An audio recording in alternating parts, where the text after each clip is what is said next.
This is How to Look at Houses Like an Architect. I'm architect Katie Hutchison. We're going to visit more house exteriors in this segment, moving up from the base of home to the middle.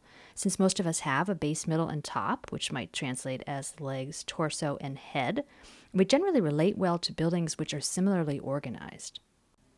Let's start with this simple one-story ranch. Here the middle is the horizontal region defined by the porch opening above the low half wall, which is acting as the base. The gang of 3 windows to the left of the porch neatly fall into this middle zone. The pediment and the roof define the top.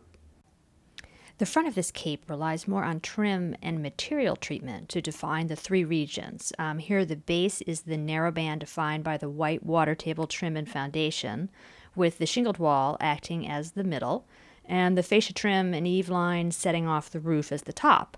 It's worth noting, though, that if you zoom in close, there's also a more localized middle treatment within the overall middle zone of the wall itself. A band of 3 rows of shingles with staggered ends define a local middle within the wall, dividing the shingled wall into the shingles below the middle band, the local base, the middle band, and then the shingles above it, which are the local top. This garage garden room that I designed also uses trim and material treatment to convey base, middle, and top. A horizontal band of white trim above the shingle brackets acts as the middle, separating the top pediment of shingles, which have alternate coursing, from the lower shingles, which have standard coursing. Front tightly ganged windows, which wrap the corner of this 1.5-story home, define a middle swath, which includes windows spaced farther apart on the end elevation. The front eave line, which returns along the end elevation, reinforces the band of windows as separating the top roof and end gable from the lower half wall of shingles below the windowsills. These 1.5-story homes both have what I'd call pop tops, narrow gables that spring from above 1-story shed roofs. Here the shed roofs act as the middle and clearly separate the pop tops from the base open porch and or 1-story walls. In the photo on the right, a band of green trim aligns with the head of the shed roof and reinforces the middle. The middle of this garage, with living space above, is very clearly set off by the wisteria arbor over the garage doors in the brick base. The knee wall above the wisteria is the middle and the roof the top.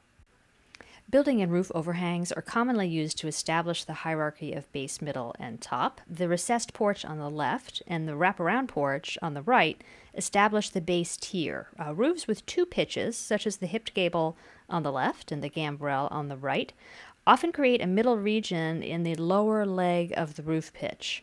The upper leg in the roof becomes the top.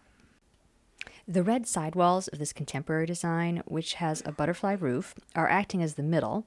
The elevated deck is the base, and the band of gray trim offsets the upper black sidewalls and roof as the top. Up to this point, we've been looking at houses or outbuildings which are 1 or 1.5 stories tall. Houses that are 2 stories or taller can include broader swaths of area within each of the 3 regions. Okay, the stone building on the right is a ruin, which has lost its middle, but the shaker dwelling beyond it has a clearly delineated middle of clapboards. On the main portion to the left, the middle encompasses 2 floors of clapboards, and in the addition to the right, the middle is 1 story of clapboards. The stone first floor in both the main portion and the addition acts as the base, and the roof in both segments acts as the top.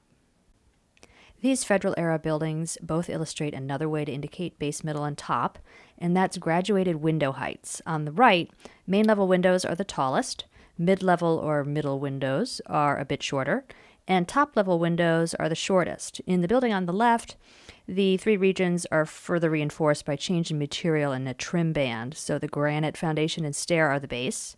The first brick level, which includes the portico, is the middle, and a trim band edges the second brick level and roof balustrade, which are the top.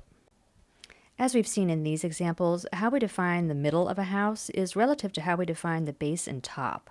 Rather than being an amorphous, ill-defined space, the middle, when thoughtfully designed, can be a critical component of an effective tripartite. Together with the base and top, the middle can contribute to a legible order.